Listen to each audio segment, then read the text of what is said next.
Good evening mga kasikyo. Ito,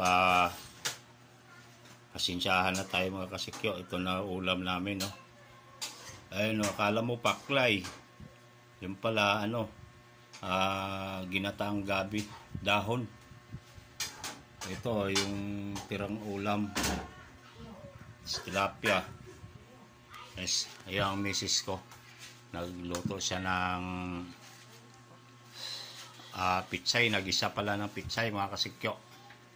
Kaya ginisa na ng pitsay mga kasikyo. Walay sahog-sahog. Pero masarap naman kasi nilalagyan ng magic sarap. Okay. Anong hinihintay mga kasikyo? Kauna. Ito, napakainit talaga mga kasikyo eh. Sa isa kayo ani, pinambok sa loob. Uy, daghan. Grabe kainit. Ito, kararating lang kasi namin. Biro mo, alas 8 na.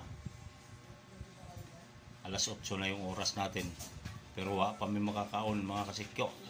O ba'y pagluto. Pero medyo gali kay abtik pag akong asawa mo luto.